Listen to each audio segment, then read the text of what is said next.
Bertemu pada malam hari ini dalam program acara Kamu Bisa yang merupakan kerjasama antara ASI Indonesia dan Hope Channel Indonesia. Program ini merupakan program pemberdayaan ekonomi masyarakat Indonesia. Kita harapkan melalui program ini akan banyak masyarakat Indonesia yang termotivasi dan dapat inspirasi.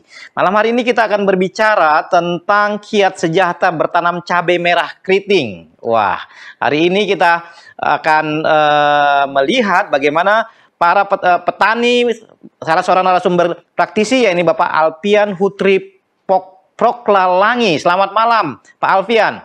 Beliau ini adalah petani cabai dari Sulawesi Utara. Selamat malam Pak Alfian. Selamat malam, salam sejahtera.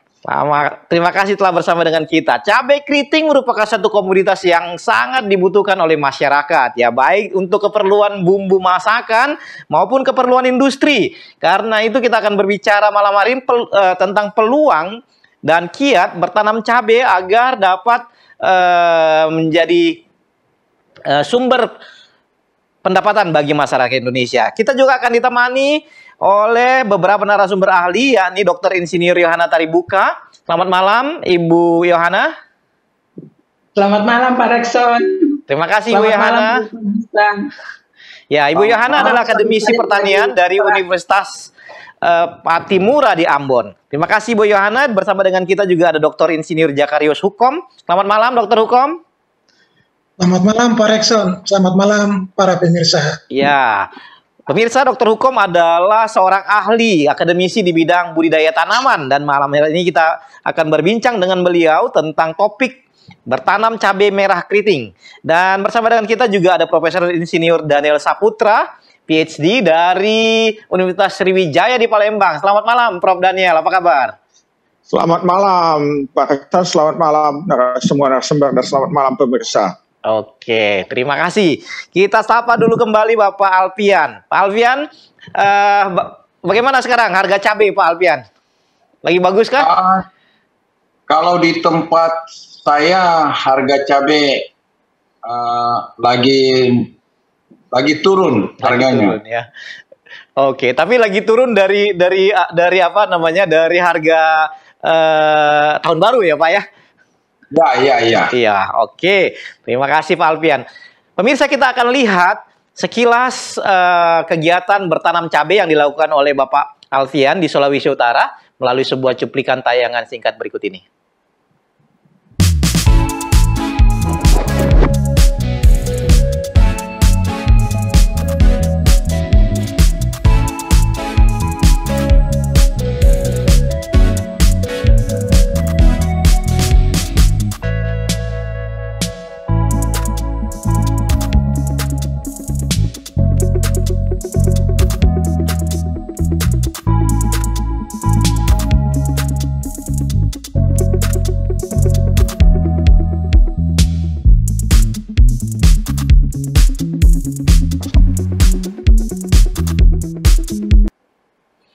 Baik, pemirsa, itulah tadi merahnya cabai keriting yang dibudidayakan oleh Bapak Alfian. Pak Alfian, ini budidayanya di Sulawesi Utara, tepatnya di mana Pak Alfian? Tempatnya di Desa Tempok, Kecamatan Tompaso, Kabupaten Minahasa. Wah, di Tompaso ya, di Minahasa ya. Ada berapa luas yang Bapak sedang kerjakan sekarang, Pak? Kalau untuk sekarang ada 0,5 hektar. 0,5 hektar ya, wah. Oke. Pak, kita akan berbincang mulai dari persiapan lahan dulu nih Pak ya. Nanti sampai kemudian nanti kita bicara apa namanya, barangkali kalau ada penanganan gulma, penanganan insekti apa namanya, hama-hama yang lain, dan nanti kita akan berbicara juga tentang harga cabai dan lain-lain ya. Namun kita akan mulai dengan persiapan lahan nih Pak ya. sebelum kita mau lakukan pembibitan lahan ini, saya ingin bertanya ke Pak Alfian ya. Ini daerah Bapak itu daerah dingin. Kira-kira cabai merah keriting ini cocoknya daerah mana untuk ditanam, Pak? Untuk tanaman cabai merah, saya kira untuk berbagai dia punya daerah itu bisa, karena varietas-varietas yang ada sekarang sudah ada yang cocok untuk dataran rendah, dataran menengah dan dataran tinggi. Oke, jadi sebenarnya ini bisa di dataran tengah di berbagai tempat itu bagus ya, Pak. Lalu Bapak ini di daerah yang bagaimana, Pak? Dinginkah, dataran rendah, dataran tinggi, atau di daerah yang dataran tinggi? Dataran tinggi ya, agak dingin ya, Pak ya? Agak dingin. Oke, Pak. Tentang persiapan lahan, Pak ya, sampai ke pembibitan. Barangkali Bapak bisa ceritakan apa yang Bapak lakukan sehingga cabai itu tumbuhnya itu budidayanya itu bagus, Pak. Oke. Persiapan yang pertama kita harus siapkan adalah lahan. Jadi persiapan lahan ini sangat menentukan ketika memulai budidaya cabai. Jadi untuk persiapan lahan, kita di tempat kita ada saat ini dalam persiapan lahan sangat terbantu, apalagi dengan teknologi pertanian sekarang. Jadi kalau dulunya kita pakai cangkul untuk menggemburkan tanah, tapi sekarang kita pakai traktor. Jadi untuk traktor ini kita gunakan untuk membajak lahan yang disiapkan untuk menanam ini tanaman cabai. Jadi setelah kita bajak, kita diamkan paling kurang itu 2 minggu sebelum kita akan persiapan untuk pengaturan untuk tanaman cabai. Jadi kita bajak dulu, kita diamkan. Di situ ada persiapan kita nabur kapur dolomit. Kita mencegah untuk ini keasaman tanah supaya pH tanah terjaga. Kemudian kita juga mempersiapkan untuk pembedengan. Jadi ketika kita masuk dalam persiapan untuk pindah tanam, setelah kita melakukan pembibitan, jadi pembibitan untuk tanaman cabai sesuai dengan apa yang saya lakukan sampai saat ini adalah ketika umur cabai itu, bibit cabai sudah berumur 25 sampai 35 hari baru saya pindah tanam. Tetapi persiapannya yang paling penting adalah tempat tanam. Jadi ada perlakuan yang saya buat itu pembedengan. Jadi sebelum kita tutup dengan mulsa plastik perak hitam, jadi kita persiapan untuk pembuatan bedeng. Nah, sebelum kita tutup, kita akan tabur dolomit, kemudian kita akan tabur juga pupuk kandang, karena di daerah kami di sini untuk pupuk kandang lumayan gampang untuk mendapatkannya, baik kandang sapi ataupun kotoran ternak ayam petelur. Jadi itu yang kita gunakan untuk dasar daripada penanaman tanaman cabai. Ketika sudah selesai, barulah kita tutup dengan mulsa plastik perak hitam yang kita gunakan. Setelah itu kita lubang dengan ukuran 50 x 60 atau 50 x 50, baru kita tanam. Nah, mulailah dari situ kita akan mulai proses perawatan. Nah, seperti itu untuk persiapan awal. Baik. Dan untuk cabai tergantung kita menggunakan varietas lokal ataupun varietas yang dikeluarkan oleh perusahaannya, itu tergantung keinginan kita. Tapi untuk saya selalu menggunakan varietas yang dikeluarkan oleh perusahaan, karena ada banyak keuntungan yang ketika kita menggunakan varietas dari perusahaan, karena di situ ada jaminan-jaminan yang diberikan, terutama untuk penyakit-penyakit. Baik, terima kasih Pak Alfian. Nanti saya akan berbincang kembali dengan Pak Alfian. Namun saya ke Dokter Hukom. Dokter Hukom, ini kita mau bicara syarat tumbuh dulu dari tanaman cabai ini, Dokter Hukom. Tadi menurut Pak Alfian, ini bisa ditanam di seluruh tempat, hampir pada dataran rendah, menengah maupun dataran tinggi. Dan tadi Pak Alfian juga menggunakan dolomit untuk menetralkan pH tanah. Barangkali ada tambahan dari Pak Dokter Hukom untuk syarat tumbuh dari tanaman cabai ini, Pak? Ya, baik Pak Rekson, terima kasih. Jadi untuk mencapai keberhasilan dari usaha budidaya tanaman cabai merah keriting, ini hal yang sangat perlu dan penting untuk diperhatikan adalah persyaratan tumbuh daripada tanaman. Nah, tentunya persyaratan ini untuk tanaman cabai keriting merah, nah ini memiliki daya adaptasi yang sangat luas dan oleh karenanya sudah banyak varietas-varietas yang sudah dilepaskan oleh pemerintah maupun juga oleh pihak-pihak swasta untuk keperluan penanaman baik di dataran rendah, menengah maupun dataran tinggi yang seperti Pak Alfian tadi. Lalu karena daya adaptasinya luas, nah ini terserah untuk pemilihan petani mau menggunakan varietas yang mana, tapi sasaran akhirnya adalah produksi optimal dan kualitas hasilnya baik, sehingga bisa nanti memenuhi kebutuhan pasar yang nanti inti akhirnya berkaitan dengan pendapatan dan kesejahteraan petani. Di samping itu, mungkin saya pikir kalau jenis tanah bisa saja jenis tanah apa saja, dan tiap daerah itu kan berbeda jenis tanahnya. Nah, terkait dengan penggunaan kapur, nah ini biasanya atau dolomit itu biasanya digunakan bagi tanah-tanah yang memiliki pH tanah yang asam.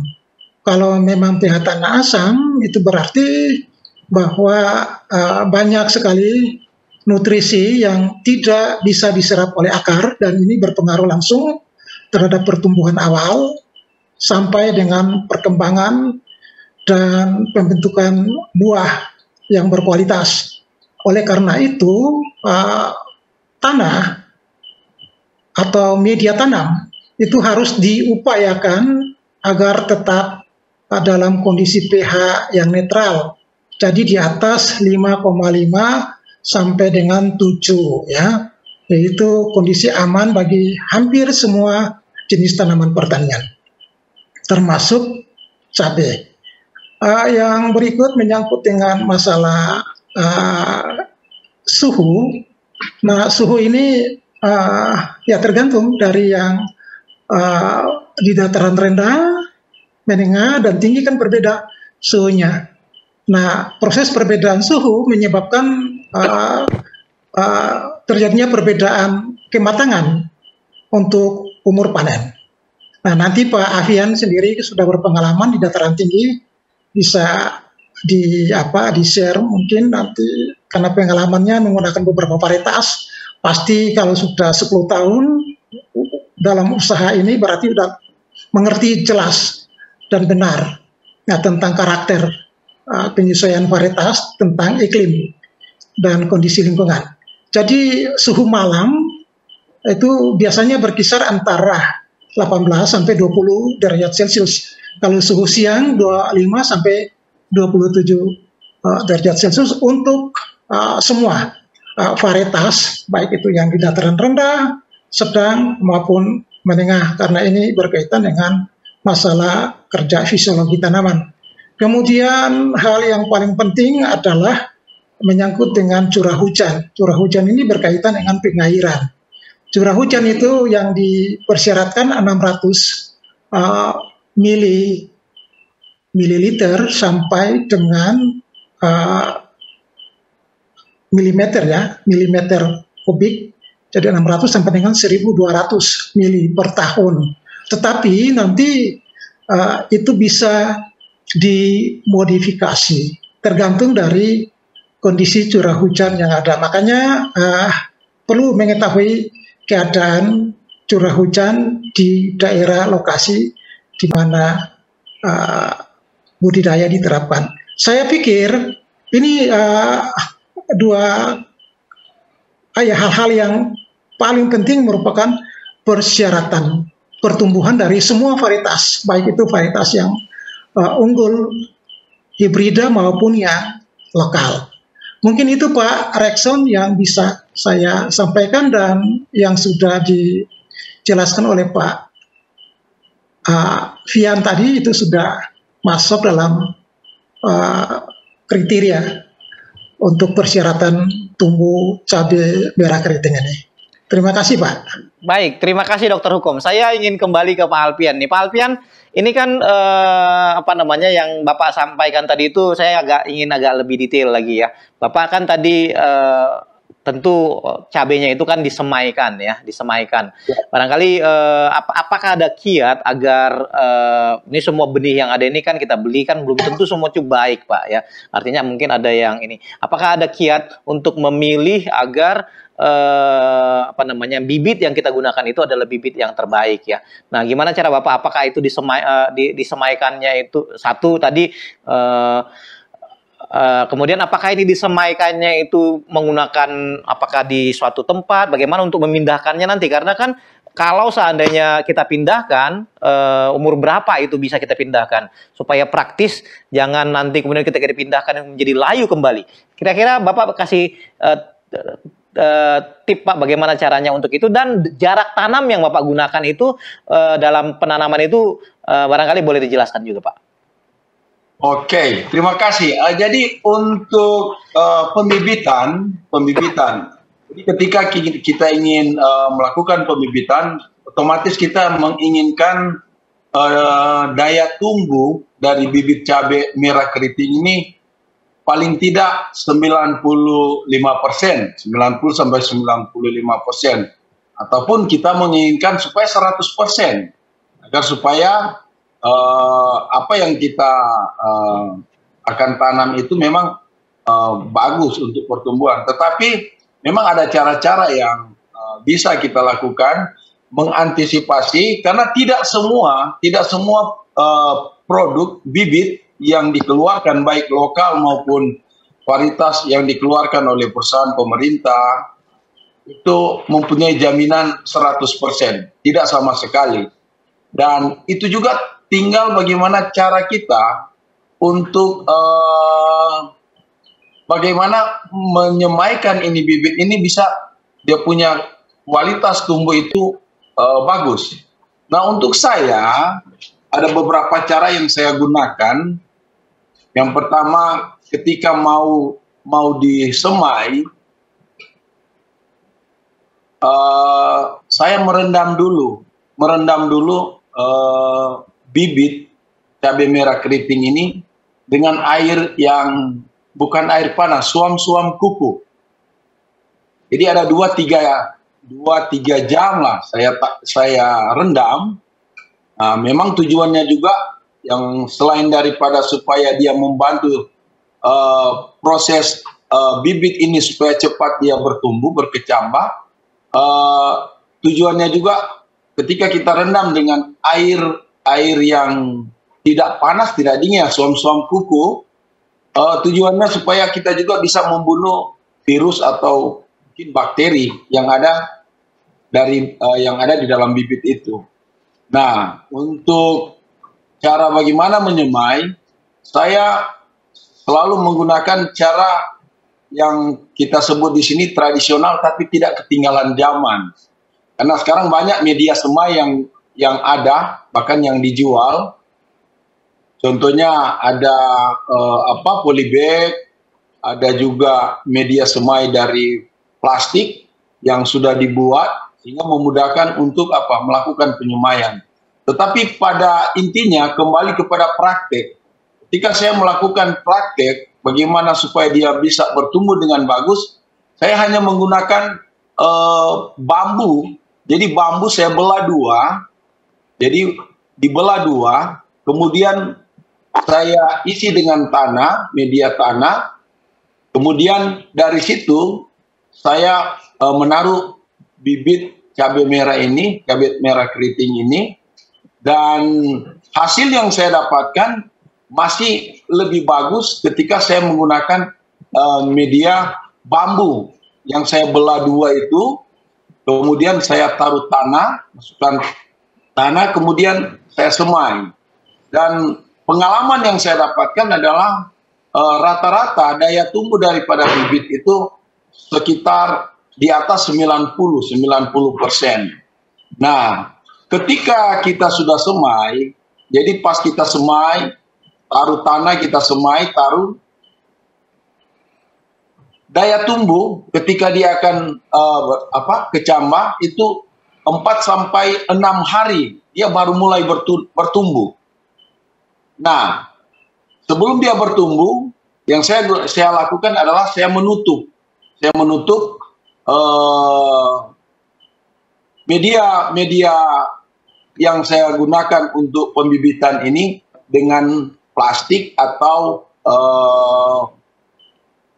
tikar atau terpal yang intinya menjaga kelembapan daripada media pembibitan ini supaya dia bisa bertumbuh dengan baik.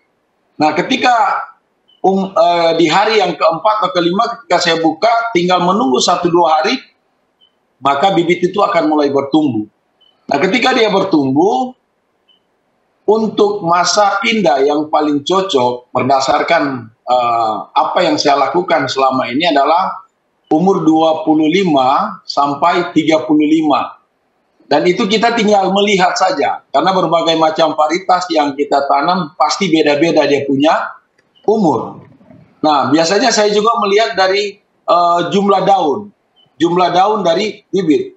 Kebiasaannya yang saya lihat adalah ketika dia sudah berjumlah 6 daun, itu sudah bagus untuk dipindah tanam. Jadi seperti itu. Baik, terima kasih Pak Alfian. Ini coba kita lanjut lagi nanti supaya sampai ini Pak ya. Ini tadi kita sudah tanam, tentu ini ada perawatan ya, ada perawatan.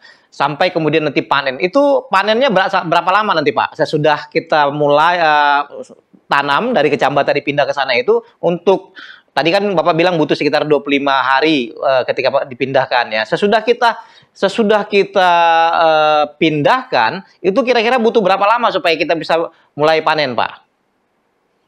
Oke, jadi untuk masa panen dari sesudah pindah tanam, itu untuk di tempat saya itu kebanyakan dari 85 sampai 95 hari. Karena kita ada di daerah dataran tinggi, maka memang kita udaranya dingin, maka untuk proses daripada ini cabai merah keriting itu masuk dalam masa untuk dia jadi masak, jadi merah itu agak sedikit lama, artinya lebih cepat dari daerah dataran rendah, seperti itu.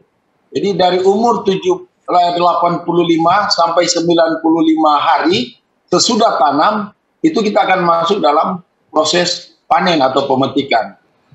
Berarti sekitar 3 bulan, Pak ya, 3 bulan, 4 bulan dengan di pembibitan ya.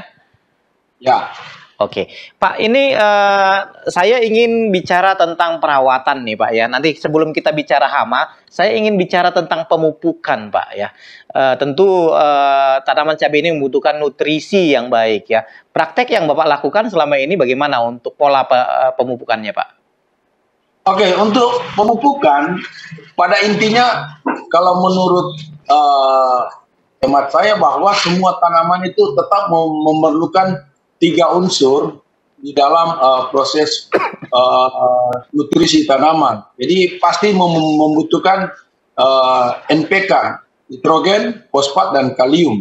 Jadi tiga unsur ini yang harus diperhatikan dalam proses pemberian makan atau pemupukan khususnya untuk tanaman cabai. Seperti itu. Tinggal kita mengatur volume maupun sirkulasinya berapa lama. Jadi proses pemupukan untuk saya pemupukan itu 7-10 hari sekali dengan cara dikocor. 7 sampai 10 hari ya, setiap minggu berarti ya.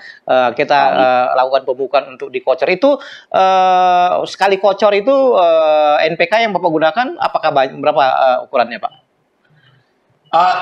Jadi untuk pemupukan, jadi itu berdasarkan, kalau menurut hemat saya itu berdasarkan praktek masing-masing. Walaupun ada tutorial, ada petunjuk-petunjuk yang kita bisa cari, kita bisa baca, kita bisa lihat. Tapi untuk saya selalu menggunakan cara yang tepat ketika cabai itu masuk dalam masa vegetatif. Seperti itu. Okay. Jadi untuk pemupukan pengecoran, jadi pengecoran ini contoh untuk saat ini, minggu ini, saya gunakan NPK, misal untuk nitrogen contoh, saya gunakan 3 kilo. Ketika masuk dalam minggu yang selanjutnya, minggu berikut, otomatis tumbuhan atau cabai sudah lebih, untuk keperluan makanan dia akan bertambah. Jadi kita akan tambah paling kurang setengah kilo atau 1 kilo. Jadi kita naikkan 3,5 kilo atau 4 kilo. Jadi itu terus selama paling kurang dia 4 minggu, 4 kali pengecoran. Oke, baik Pak, terima kasih. Saya ingin ke Pak Dokter Hukom kembali. Dokter Hukom ini beliau ini adalah ahli di bidang budidaya. Pak Hukom, praktek yang digunakan oleh Pak Alfian tadi melakukan pengecoran NPK di setiap kali seminggu 7 sampai 10 hari menurut beliau ya dilakukan ini. Apakah ada kiat-kiat khusus Pak untuk pemupukan supaya hasilnya itu menjadi lebih baik Pak? Gimana Pak? Ya, Pak Rekson, terima kasih. Ini menyangkut dengan masalah teknik pemupukan, merupakan salah satu kegiatan utama dari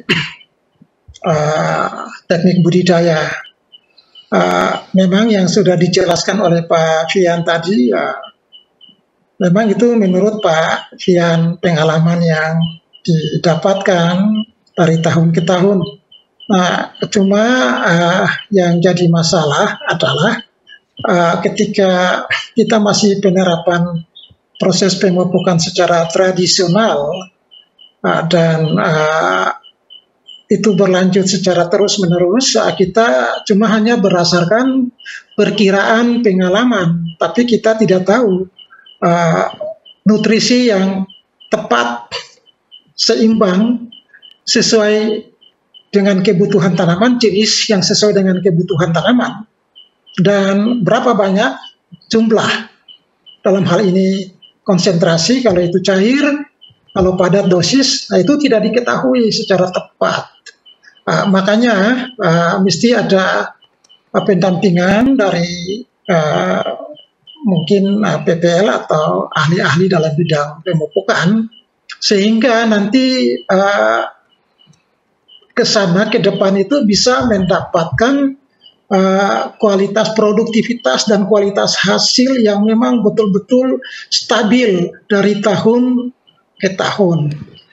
Nah, oleh karena itu praktek-praktek yang biasa dilakukan secara tradisional ini lalu banyak sekali kualitas hasil itu terancam disebabkan karena banyak gangguan hama dan penyakit karena makanan yang tersedia dalam tanah itu tidak tercover sesuai dengan kebutuhan tanaman, menyebabkan imun tanaman itu lemah dan mudah sekali atau rentan terhadap serangan hama maupun penyakit. Nanti dijelaskan oleh Ibu Nona Taribuka. Nah, ini ahlinya di bidang itu. Kalau mau mendapatkan pertumbuhan dan produksi yang paling baik, itu ada standar pemupukan dan cara-cara pemupukan, baik yang sudah disajikan oleh Departemen Pertanian itu sudah ada. Nah, biasanya kalau untuk pemupukan secara cair, rekomendasi yang dianjurkan itu adalah untuk pupuk yang tadi sudah dijelaskan, pupuk dasar itu harus digunakan sekitar 5 ton per hektar, dan itu dilakukan pada saat pengolahan tanah. Juga dengan pupuk dasar yang lain seperti NPK itu majemuk itu bisa diberikan juga secara bersamaan dengan pengolahan tanah sebelum pengangkatan pembuatan pembedengan. Karena apa? Karena sifat daripada khususnya pupuk P dan K itu kan lambat terurai, sehingga nanti jangan sampai masuk pada fase pembungaan, kalau baru diberi itu tidak tersedia, nanti dia tersedia untuk tahun berikut, musim berikut. Nah, itu kalau dianalisis kita bisa tahu itu. Kemudian baru kita tutup musa plastik tadi, kemudian kita tanam. Lalu kalau kocor, umpamanya seperti yang dilakukan oleh Pak Alfian, itu sesuai dengan kebutuhannya. Jadi rekomendasi yang diterapkan secara umum, nah, itu 200 kilo per hektar, itu nanti itu per hektar ya, diberikan. Kalau untuk padatannya kita beri per pohon itu 10 gram per pohon ya. Kemudian kalau untuk pencairan pengocoran itu dilarutkan dalam air sekitar 20 liter. Kemarin saya dengar 300 liter ya. Nah, tapi biasanya dikocorkan ke dalam air 20 liter. Kalau itu kita bisa hitung. Nah, nanti penambahannya dengan set A supaya N-nya tinggi, P dan K agak rendah. Nah, itu dibutuhkan. Nah, baru kita kocor dikasih untuk tanaman itu bisa pengenceran ya, pengenceran 100 ml dari stok yang sudah ada dalam 20 liter atau 1 tangki penyemprotan. Nah, itu lalu disemprot sebanyak 250 ml selama umur 12 hari sampai dengan pertumbuhan vegetatif sebelum dia masuk pada generatif. Nah, nanti kalau masuk pada fase generatif itu sudah diberikan penambahan volumenya 450 ml itu per tanaman. Nah, ini tergantung dari kondisi tanah. Nah, seberapa banyak kemampuan nutrisi tanah. Nah, kita tambahkan itu. Tetapi di dalam konsentrasi itu kita sudah harus tahu berapakah banyak N, P, K yang diberikan untuk nanti bisa mencukupi yang tersedia dari dalam tanah sehingga dia bisa mengalami pertumbuhan awal itu secara maksimal. Kalau pertumbuhan awal tidak maksimal, itu akan mempengaruhi nanti pada proses pembungaan dan jumlah hasil yang akan muncul pada cabang-cabang produktif. Sehingga hal pemupukan ini sangat penting sekali kalau ingin mendapatkan produksi atau produktivitas dan kualitas hasil yang optimal atau yang memang sesuai dengan potensi produksi dari tiap-tiap varietas yang ditanam. Saya pikir itu yang sangat penting. Perlu saya tambahkan bagi Pak Alfian dan para pemirsa bahwa tanaman tidak membutuhkan 3 unsur ya, NPK tidak, tapi dia membutuhkan ada 16 total, 16 unsur tiganya tersedia dari udara dan air dalam bentuk CO2, H2O dan oksigen O. Jadi CHO itu tersedia di udara secara bebas, sudah disiapkan Tuhan. Kemudian yang kita perlu kelola itu ada 13 unsur. Yang sisa itu. Jadi unsur yang paling banyak biasa yang dipraktekkan petani hanya cuma N, P, dan K. Tetapi ada unsur-unsur yang lain yang dibutuhkan sangat vital bagi tanaman, yaitu yang dalam jumlah banyak selain dari NPK ada Mg, magnesium, ada S, sulfur, ada Ca, kalsium. Tapi tadi Bapak sudah kasih dolomit. Nah, kali itu pada tanah-tanah asam, dolomit itu kan mengandung Ca dan Mg. Itu sudah masuk, sudah ada di dalamnya. Nah, sehingga dia bisa bekerja, dia bisa menetralisir tingkat pH tanah. Kemudian ada unsur lain yang dibutuhkan dalam jumlah sedikit atau kecil, tidak boleh tidak ada, seperti Fs, N, ferum, besi, kuprum, kemudian mangan, ada klor, ada boron, dan ada beberapa itu ya yang saya sebutkan, ada kurang lebih 7 itu. Itu dalam jumlah sedikit, dan biasanya asumsi petani atau biasanya penyuluhan-penyuluhan itu biasa disampaikan bahwa itu kita harapkan dari tanah. Namun kalau praktek bertani secara kontinu, secara terus-menerus, dan dalam rentang waktu yang cukup lama, karena itu diangkat oleh panen. Nah, oleh karena itu, untuk mencukupi kebutuhan hara mikro tadi, dianjurkan supaya bisa menggunakan pupuk-pupuk organik atau pupuk-pupuk hayati. Jadi Pak Alfian sudah menggunakan secara baik karena ada menggunakan pupuk organik. Nah, sehingga kebutuhan hara itu bisa tersedia sepanjang musim bagi tanaman. Tetapi saya anjurkan mesti dilakukan analisis hara makro maupun mikro, berapa banyak di lahan Bapak, sehingga berapa banyak pupuk yang bisa Bapak kasih, baik konsentrasi maupun dosisnya. Terima kasih. Ya, mungkin itu Pak. Ya. Terima kasih Dokter Hukum. Terima kasih pemirsa, kita akan lanjutkan bincang-bincang kita tentang budidaya tanaman cabai merah keriting pada malam hari ini. Namun kita akan rehat sejenak untuk kemudian berbincang kembali dengan para narasumber kita. Wih, apa nih, kayaknya enak banget ini. Oh, kolak multigrain. Yuk kita coba bikin juga yuk. Gimana sih caranya? Kita siapin multigrainnya. Ada kacang hijau, kita juga pakai kacang lentik, kacang atsuki, kacang garbanzo, gandum, dan beras pecah kulit.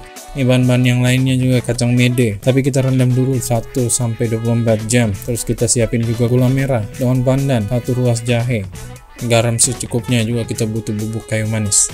Pertama kita harus blender kacang mede yang udah kita rendam tadi.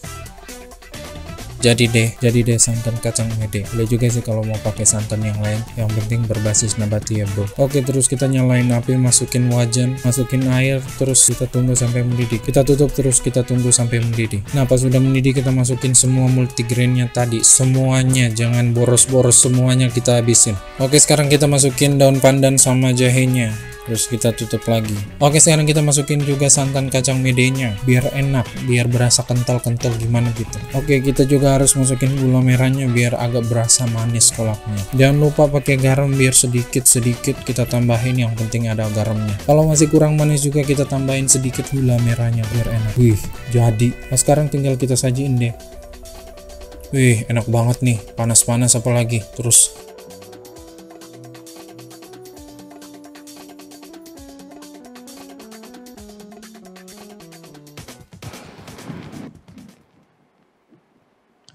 pemirsa, terima kasih masih bersama dengan kami pada malam hari ini dalam bincang kita dalam acara Kamu Bisa dengan topik acara budaya tanaman cabai merah keriting. Saya ingin kembali ke Pak Alfian nih. Pak Alfian, tadi kita telah berbincang tentang pemupukan ya. Namun pemirsa, kalau seandainya pemirsa ada pertanyaan yang hendak disampaikan, boleh disampaikan lewat WhatsApp dengan nomor yang tertera di layar saudara atau lewat Facebook, YouTube, atau media yang saudara gunakan ya. Nah, saya ingin kembali ke Pak Alfian nih. Pak Alfian nih, tadi kita lihat cabenya bagus-bagus ya, gemuk-gemuk tadi, merah sesudah ini. Namun kan ini semua harus dijaga supaya bebas dari hama-hama ya Pak ya. Ini kira-kira yang selama Bapak melakukan budidaya ini, hama apa yang sering terjadi dan bagaimana Bapak mengatasinya Pak? Oke, jadi ini kita masuk dalam masalah bagaimana kita mau mengatasi atau perawatan untuk hama dari tanaman cabai merah keriting. Jadi saudara, ketika kita ingin memulaikan budidaya cabai, yang perlu kita perhatikan adalah kita harus mengerti, mencari tahu apa saja hama yang pada umumnya sering terjadi menyerang pada tanaman cabai. Jadi kita harus pelajari dulu, kita harus cari tahu apa hama tanaman cabai. Ketika kita sudah tahu, maka kita akan mengerti bagaimana cara mengatasi untuk mengendalikan daripada hama-hama cabai ini. Jadi pada umumnya saya mau katakan bahwa mungkin pada umumnya kita sudah mengetahui bahwa hama tanaman cabai itu lebih kurang ada 7 hama yang dominan sering menyerang tanaman cabai. Jadi hama dominan yang menyerang tanaman cabai itu ada thrips, ada lalat buah, ada kutu daun, ada ulat geraya, ada kutu kebun, ada tungau, dan kebanyakan dari hama-hama ini kita harus mengetahui di mana atau umur berapa kebanyakan ini hama akan menyerang atau timbul terhadap tanaman cabai. Namun yang paling penting yang harus kita jaga adalah serangan dari hama thrips. Jadi hama thrips ini adalah hama yang menyerang ketika cabai itu masuk dalam masa generatif.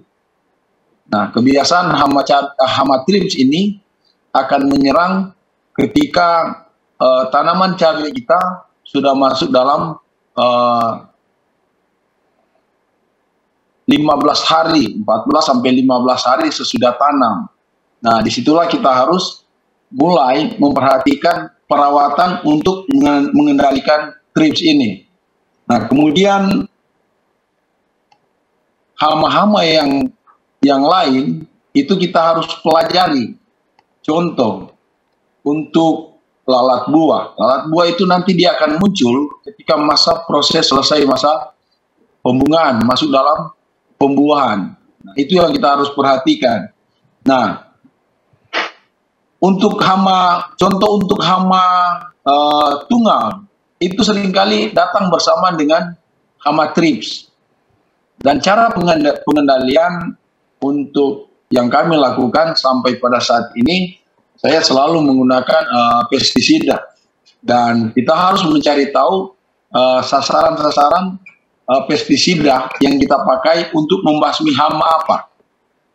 Contoh, kalau untuk saya, misalnya hama thrips, saya akan menggunakan pestisida yang mengandung bahan aktif abamekin. Nah, itu kita harus mencari tahu karena banyak sekali informasi yang bisa kita dapatkan ataupun tutorial yang ada bagaimana untuk mengatasi hama-hama yang ada pada tanaman cabai. Nah, untuk cabai merah keriting ini yang paling kita harus perhatikan adalah serangan hama thrips ataupun tungau yang sesuai dengan apa yang saya alami sampai saat ini. Kita harus memperhatikan ini hama thrips ini. Dan kebiasaan hama thrips akan menyerang ketika cuaca sudah mulai agak lembab atau dingin. Nah, kan ketika kita melakukan penanaman menggunakan mulsa, plastik perak hitam. Nah, mulsa ini yang berwarna perak ini mempunyai fungsi salah satunya itu mengusir hama, salah satunya thrips atau tungau. Jadi ketika sinar matahari dia akan dipantulkan oleh mulsa yang berwarna perak ini. Nah, hama thrips dan tungau ini dia tidak akan bertahan ketika ada cahaya matahari atau ada panas. Nah, ketika sudah mulai udara atau cuaca sudah mulai dingin, biasanya jam 5 ke atas, jam 5, jam 6 sore itu biasanya itulah saat dimana hama ini akan masuk ke tanaman cabai. Nah, untuk saya pengendalian daripada hama ini, saya akan menggunakan penyemprotan pestisida sore hari untuk menghalangi masuknya hama thrips ini, baik thrips ataupun tungau. Jadi seperti itu. Jadi kita perhatikan baik-baik saja hama apa yang biasanya timbul ketika tanaman cabai berada di umur berapa, di masa apa. Kalau masa pembungaan yang akan kita hadapi paling kurang itu kita akan menghadapi dengan yang disebut dengan apa? Lalat buah. Nah, jadi itu contoh kalau ada hama kutu kebul itu yang disebut dengan embun pagi itu seringkali menyerang, merusak tunas atau daun muda dari tanaman cabai. Nah, kita harus perhatikan perawatan yang kita lakukan, penyemprotan menggunakan pestisida apa yang cocok untuk membasmi atau mengusir hama ini. Jadi tinggal bagaimana kita harus mempelajari baik-baik, mengerti baik-baik hama apa yang menyerang tanaman cabai merah keriting ini, kemudian penggunaan pestisida atau penggunaan herbal alami yang seringkali digunakan untuk mengusir hama. Kira-kira seperti itu. Baik, terima kasih Pak Alfian. Pak Alfian, kita juga ada bersama dengan Dr. Yohana Taribuka. Beliau ini akademisi di bidang pertanian yang khusus secara spesifik di bidang pengendalian hama. Kita berbincang dulu dengan Ibu Yohana ini. Ibu Yohana, memang tanaman cabai ini pengendalian hamanya itu perlu, tadi ada banyak yang disebutkan oleh Pak Alfian tadi itu ya, dan kelihatannya ini masalah penggunaan pengelolaannya masih menggunakan pestisida ya selama ini. Nah, kira-kira ada saran dari Bu Yohana barangkali apa yang bisa dilakukan khusus oleh Pak Alfian dan teman-teman yang membudidayakan tanaman cabai ini, khususnya itu pengendalian hamanya itu memang harus rutin tuh, karena hamanya itu juga agak banyak juga jenisnya itu. Bagaimana Ibu Yohana? Silakan. Terima kasih Pak Nexon. Apa yang sudah dipaparkan, maaf suara saya ada lagi sedikit terganggu. Apa yang sudah dipaparkan oleh Pak Alfian itu sudah betul bahwa beberapa hama dan penyakit akan menyerang tanaman cabai secara bersamaan pada fase-fase tertentu. Tetapi apa yang sudah dilakukan Pak Alfian itu sudah baik. Yang lebih ditekankan lagi kebersihan kebun, harus diperhatikan kebersihan kebun, karena kalau kebun kotor, ada banyak gulma, itu juga menjadi sumber bagi hama maupun penyakit. Kemudian diatur jarak tanamnya. Yang paling utama tadi Pak Alfian sudah menggunakan mulsa plastik perak. Itu bagus, bukan saja untuk hama Pak Alfian, tetapi itu juga untuk penyakit. Karena kalau khususnya bagi jamur-jamur atau bakteri yang ada di dalam tanah, pada suhu-suhu tertentu itu dia akan mati.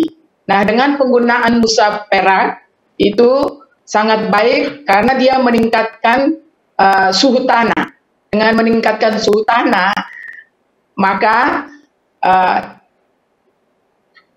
spora atau jamur ataupun bakteri di dalam tanah itu dia bisa mati. Dan juga telur-telur dari ataupun larva dari hama itu bisa mati. Nah, yang saya tekankan di sini mengurangi penggunaan pestisida sintetik. Tadi Pak Alfian katakan bahwa untuk pengendalian hama sering menggunakan pestisida sintetik. Nah, kalau bisa itu jangan, karena cabai itu penggunaannya itu secara langsung. Walaupun kita cuci, bersihkan dulu sebelum kita pakai, tetapi belum tentu residunya itu sudah terurai sama sekali. Kalau kita sering semprot dengan tidak memperhatikan waktu penyemprotan, dengan demikian itu sangat berbahaya karena residunya masih ada di dalam tanaman. Nah, itu sangat berbahaya bagi konsumen yang mengkonsumsi. Sehingga saya menyarankan kalau bisa jangan menggunakan pestisida sintetik. Sebaiknya di seputaran tempat Bapak itu banyak sekali tanaman-tanaman yang bermanfaat untuk dijadikan pestisida nabati. Misalnya saja tanaman mimba, itu baik sekali. Kemudian pakai campuran serai, atau kalau bawang putih terlalu mahal, pakai serai dicampur dengan cabai. Nah itu, tapi cabai yang sehat, bukan cabai yang sakit ya Pak ya. Ya yang sudah rusak jangan. Karena itu sangat riskan sekali, nanti menyebabkan penyakit pada tanaman yang Bapak semprot. Yang saya tekankan di sini, jangan menggunakan pestisida sintetik kalau Bapak masih menyayangkan masa depan anak cucu Bapak. Karena kalau kita menggunakan pestisida sintetik secara terus-menerus, maka struktur tanah akan rusak, kemudian itu air akan tercemar, kemudian untuk mengembalikan struktur tanah itu menjadi tanah yang baik lagi, itu memakan waktu yang cukup lama.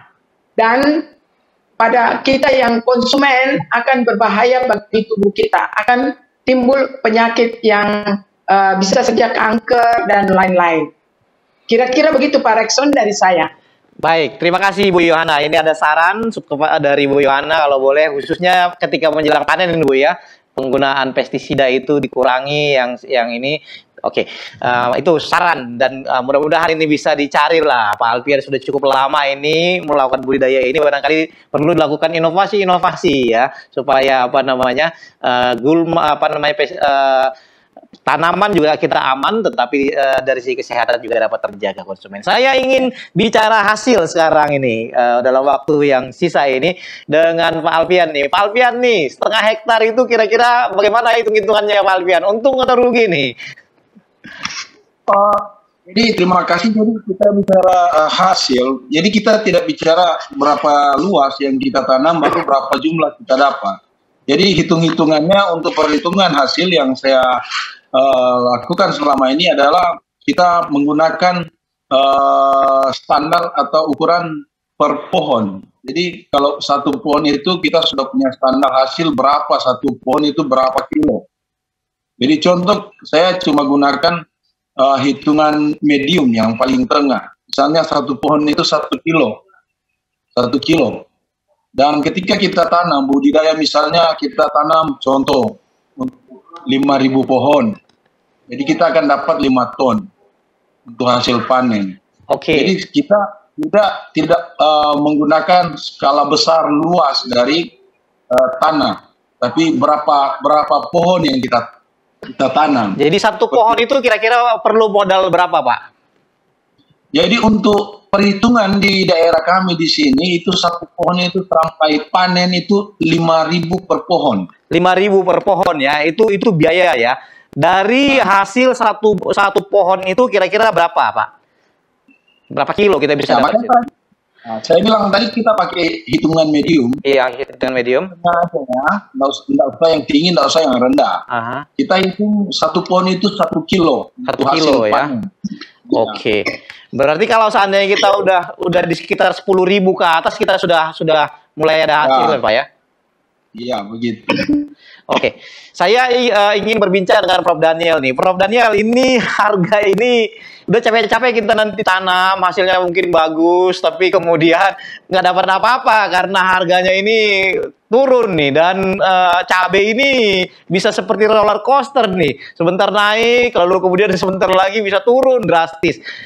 Kira-kira ada kiat dari Pak Prof. Daniel ini bagaimana mengatasi hal ini? Memang menurut hitung-hitungan dari Pak Alfian tadi, ya harga 10.000 juga sebenarnya udah ada margin, walaupun nggak terlalu besar. Kira-kira bagaimana, Pak Prof? Baik, terima kasih Pak Aksan. Jadi tadi seperti judul kita, kiat keberhasilan budidaya politik ini, ada dua hal yang perlu diperhatikan, yaitu faktor produksi. Tadi yang sudah banyak kita bicarakan, bagaimana penyiapan lahan, pembibitan, ya, mulsa, penanaman, hama, panen, ya, dan sebagainya. Dan yang tidak kalah penting, ujung-ujungnya adalah produknya itu bisa dijual, ya. Nah, jadi ini sering sekali para petani kita hanya menjual-jual saja, produksi, ya, tidak memikirkan penjualan. Jadi cabai ini bukan makanan pokok, tetapi selalu diperlukan setiap hari, khususnya di Indonesia diperlukan setiap hari. Ya, nah ada masa-masa tertentu di rumah tangga kita di mana ada kegiatan-kegiatan hari raya, ya, kegiatan keramaian, itu konsumsi cabai meningkat. Dan pada waktu konsumsi cabai meningkat, karena permintaannya naik, harganya akan naik. Nah, jadi setelah kita menguasai teknik budidaya cabai dan panen ini dengan baik, kita juga mesti menguasai pasar. Nah, kita tadi sudah tahu bahwa panen itu sekitar 100 hari ya, panen pertama ya, walaupun nanti dia bisa sampai 6 bulan atau lebih ya bisa dipanen. Ya, tapi kita mesti tahu bahwa waktu kita panen harganya sedang tinggi. Jadi kita mesti lihat, misalnya seperti ini nanti bulan 4 ya, kalau nggak salah bulan 4, nanti ada kawan-kawan kita dari umat muslim akan merayakan puasa dan kemudian lebaran, itu kebutuhan akan naik. Jadi sekarang adalah waktu tepat untuk mulai menanam cabai, karena nanti bulan 4 ya, atau bulan 5 kebutuhan naik, kita bisa menjual cabai dengan harga yang tinggi ya. Dan kelebihan keuntungan lebih pada waktu harga tinggi inilah yang akan menutup tadi ya, karena setelah itu harga cabai akan turun, ya, harga cabai akan turun, tapi kita sudah punya saving ini tadi ya, karena ini cabai tadi kan buahnya ini bisa berlanjut, tidak langsung satu kali panen semuanya ya, ini khususnya cabai di Indonesia ya, cabai Indonesia atau di daerah tropis seperti itu, bertahap panennya ya, jadi oleh karena itu kita mesti jeli ya, melihat timing ya, waktu pemasaran. Yang berikutnya juga adalah kontrak ya. Kita sudah punya pasar, sudah punya penampung ya, yang akan pasti akan membeli produk kita ya. Kita juga sudah mesti punya persahabatan ya dengan pelaku pasar ya. Jangan tiba-tiba kalau kita mau bertani cabai, sudah punya cabai, sudah punya produksi, harganya mahal, kita bawa langsung ke pasar. Di pasar tidak ada yang mau ambil ya.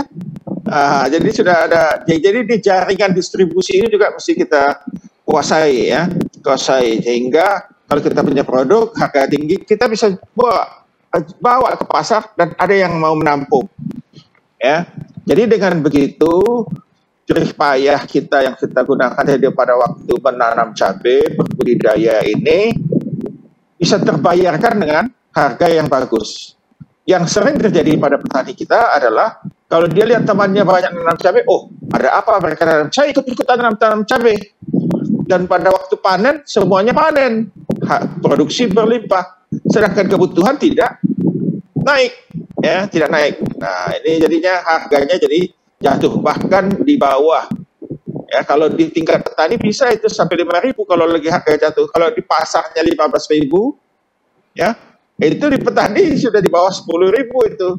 Ya, jadi tidak tutup ongkos malahan, bahkan kadang-kadang dibiarkan saja akhirnya cabainya di pohon. Nah ini jadi kita menguasai teknik budidaya, tetapi yang tidak kalah penting juga adalah teknik menguasai marketing, pemasarannya. Kalau tidak menguasai itu, ya kita akan banyak sekali, ya akan banyak dirugikan. Demikian Pak Rektor. Pak Prof, saya ingin ke Pak Prof lagi ini. Pak Prof, ini kan cabai ini tadi sangat fluktuatif harganya. Kira-kira dan ini nggak bisa ditahan lama ya, mungkin bisa hanya seminggu sampai 2 minggu gitu ya. Namun apakah ada teknologi-teknologi tertentu di mana kemudian ketika harga cabai ini turun, kita misalkan apakah pengeringan atau yang lain, sehingga akhirnya ketika petani ini mengalami masa yang tanaman cabai itu sangat rendah, apakah ada yang bisa dilakukan oleh petani cabai ini sehingga mereka tidak terlalu rugi, Pak Prof? Ya ini tadi ada kaitannya dengan pasar, Pak.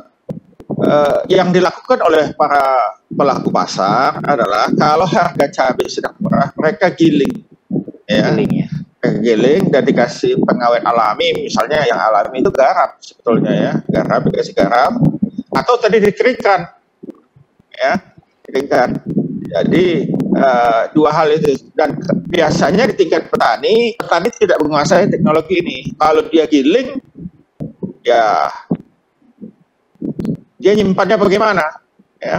Nah, kalau dikeringkan, nah ini kalau petani, masalahnya kalau petani panen, mereka ini sudah perlu biaya untuk menutup. Biasanya mereka petani ini minjam uang, ya, minjam uang atau apa. Nah ini bisa dibayar, jadi terpaksa cabai segarnya dijual. Sebetulnya kalau seperti itu dia nanam, ya dikeringkan dulu, ya, dikeringkan, dan mesti tentu sudah ada pasarnya cabai keringnya ini. Ya, jangan kita keringkan nanti sudah kering kita mau jual nggak ada yang mau beli. Ya, sebetulnya pasar dunia, ya pasar internasional itu lebih banyak ke cabai kering daripada cabai segar, ya, cabai olahan sebetulnya, ya, cabai giling atau cabai kering, ya, karena di industri itu yang banyak cabai kering. Contoh sederhana adalah mie instan. Mie instan selalu ada cabai bubuk di dalam situ, ya. Dan kebutuhannya tinggi, bahkan kita impor, ya, cabai kering itu impor malahan, ya. Nah ini jadinya itu ada peluang sebetulnya di kita memanfaatkan overproduksi kita untuk seperti itu. Jadi kalau kita punya ini, kita bisa keringkan, ya, dan tentu pasarnya, ya, sekali lagi pasar yang akan menentukan. Baik, terima kasih Pak Prof. Saya di bagian akhir ini ingin kembali ke Pak Alfian nih. Pak Alfian, tadi Pak Prof sudah ada sampaikan tentang harga ini, ada kiat-kiatnya juga ini. Kalau dari Bapak ini di bagian akhir ini Pak, bagaimana di mungkin 1-2 menit ini apa yang Bapak lakukan supaya pas panen itu harganya baik dan dan mungkin Bapak boleh sampaikan juga sebagai closing, apakah Bapak menyarankan para petani Indonesia untuk melakukan penanaman cabai ini Pak, menguntungkan atau enggak, sepengalaman Bapak di bagian akhir ini Pak? Terima kasih. Jadi saudara, sesuai dengan tema kita, jadi kiat sejahtera untuk bertanam cabai merah keriting, dan tentu yang paling penting seperti yang Pak Daniel bilang tadi, yang katakan bahwa yang menentukan adalah endingnya, harganya. Nah, saat ini saya ingin mau memberikan kiat kepada para petani yang ingin berbudidaya cabai supaya mendapatkan harga yang maksimal. Di samping hasil yang maksimal seperti yang sudah kita bicarakan tadi, yang saya ingin tekankan di sini bagaimana kiat kita supaya mendapatkan harga yang maksimal. Nah, 2 diantaranya sudah disampaikan oleh Pak Daniel. Itu yang pertama, kita lihat momen. Jadi kita sudah tahu umur atau masa panen itu tanaman cabai berapa hari atau paling kurang 3 bulan sudah tanam. Kita melihat momen, kebiasaan momen di hari-hari raya itu kebutuhan itu sangat tinggi yang menyebabkan hasil atau harga cabai itu naik. Nah, kita bisa mencari timing, waktu yang tepat ketika masuk dalam masa panen yang paling banyak. Ini saya mau katakan, masa panen yang paling banyak ketika masuk dalam masa panen cabai adalah panen yang ke-4 sampai ke-7. itu yang paling banyak.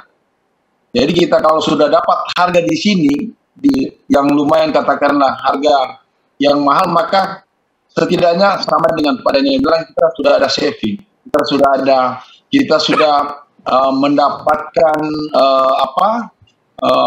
lebih dari biaya sebenarnya ongkos untuk perawatan cabai. Kemudian kiat yang selanjutnya yang seperti Pak Daniel katakan tadi, jangan ikut-ikutan. Ketika petani di sebelah kita nanam cabai, kita ikut. Sebelah kiri tanam cabai, kita ikut. Tetapi kita mau lihat, banyak petani yang tanam, alangkah baiknya kita tahan dulu, jangan dulu menanam. Otomatis ketika semua menanam, maka produksi akan meningkat. Permintaan pasar itu kurang, otomatis harga akan turun. Ketiga, yang perlu kita perhatikan adalah fluktuasi harga. Ini saya mau katakan, sebenarnya kunci untuk saya, pengalaman ketika ingin mendapatkan harga yang maksimal adalah fluktuasi. Cabai ketika dia naik, harga naik itu paling kurang dia akan bertahan di 3 sampai 4 bulan. Begitu juga ketika harga cabai turun, dia akan bertahan di 3 sampai 4 bulan. Nah, alangkah baiknya para petani ketika ingin bertanam budidaya cabai mendapatkan harga yang maksimal, cobalah budidaya ketika harga itu paling kurang itu sudah 3 sampai 4 bulan. Harga itu turun. Karena otomatis ada pengaruhnya bagi petani. Ketika harga turun, maka intensitas petani untuk bercocok tanam cabai itu kurang. Oke. Karena apa? Mereka akan berpikir nanti rugi. Karena apa? Kurang. Padahal ada proses selama 3 bulan ke depan kita akan merawat sampai panen. Nah, ketika itu saya yakin cabai itu akan fluktuatif lagi. Dia akan berubah harganya. Jadi perhatikan itu. Kemudian faktor cuaca. Seperti Pak Sakarya tadi mungkin bilang bahwa di daerah kita sudah mengetahui musim-musim, kapan musim hujan, curah hujan tinggi, atau cuaca ekstrim, ataupun masuk musim kemarau. Baik, Pak. Biasanya di musim-musim seperti ini harga cabai pasti akan mahal. Kenapa? Karena biaya perawatan akan tinggi. Kemudian masalah perawatan berhadapan dengan hama dan penyakit itu memang rentan. Nah, ketika kita bisa melewati ini, saya yakin dan percaya itu harganya pasti akan naik, akan mendapatkan harga yang baik. Pak Alfian, ini kebetulan waktu kita sudah sangat lewat. Barangkali boleh dikasih closing remark kepada para petani cabai kita, Pak? Oke. Jadi para petani yang saya kasih untuk kita semua yang ingin bercocok tanam berbudidaya cabai itu adalah tanaman yang memberikan peluang. Tetapi ketika kita mampu bisa membaca kesempatan, membaca waktu, memperhatikan hal-hal yang bisa memberikan keuntungan bagi kita, itu memberikan hal yang positif ketika kita ingin bercocok tanam cabai. Jadi kita menjadi sejahtera kalau kita bisa mempelajari apa yang bisa membuat kita mendapatkan hasil dan harga yang maksimal. Baik, terima kasih Pak Alfian. Terima kasih. Pemirsa, tidak terasa sudah lewat 1 jam kita berbincang tentang prospek tanaman cabai tadi. Pak Alfian telah menyebutkan bahwa ini merupakan sebuah potensi yang sangat baik untuk dicermati dan dibudidayakan. Atas nama kru Hope Channel, kami berharap agar bincang-bincang hari ini dapat memberikan inspirasi yang baik bagi kita semua. Terima kasih kepada Pak Alfian. Sukses Pak dalam usaha cabainya dan terima kasih juga kepada narasumber kami yang telah setia bersama dengan kita dalam program acara ini. Atas nama kru Hope Channel dan ASI Indonesia, kami ucapkan terima kasih atas perhatian pemirsa. Selamat malam, sampai bertemu pada minggu depan. Kamu bisa, Tuhan memberkati.